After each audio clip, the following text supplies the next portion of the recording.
यी हुन् बलात्कारपछि हत्या भएर आफ्नो ज्यान गुमाएकी बालिकाहरू। नम्बर 1 निर्मला पन्त।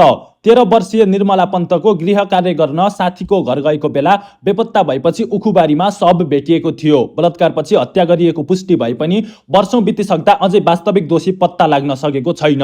यो घटना नेपाली न्याय प्रणालीमा एउटा कहिल्यै नमेटिने प्रश्न चिन्ह बनेको छ। नम्बर 2 भागरथी भट्ट। 17 वर्षीय भागरथी भट्ट विद्यालयबाट घर फर्किने क्रममा जंगलमा मृत फेला परेकी थिइन्। अनुसन्धानपछि छिमेकी दिनेश भट्टले बलात्कार र हत्याको अपराध स्वीकार गरेका थिए। नम्बर 3 अंगिरा पासी। 13 वर्षीय अंगिरालाई स्थानीय 25 वर्षीय पुरुषले जबरजस्ती करणी गरेपछि गाउँका ठालुहरूले बिहे गरिदिने भन्दै केटाको घर पठाएका थिए। तर केटाको परिवारले अस्वीकार गरेपछि उनी रुखमा झुन्डिएको अवस्थामा फेला परिन्। यो घटनामा जातीय विभेद र अपराधीलाई संरक्षण गरिएको गम्भीर आरोप छ। नम्बर 4 माया विक।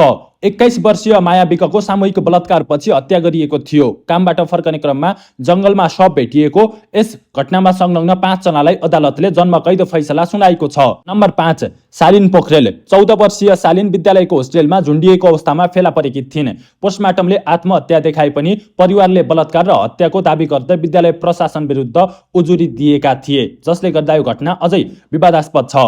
नम्बर 6 अंशु गौतम। 13 वर्षीय अंशु गौतम बेपत्ता भएको 18 दिनपछि जंगलमा विभत्स अवस्थामा मृत फेला परेकी थिइन्। बलात्कार र हत्याको यस घटनामा संलग्न पदमबहादुर अधिकारीलाई प्रहरीले पक्राउ गरेको थियो। Number 7 इनिसा week.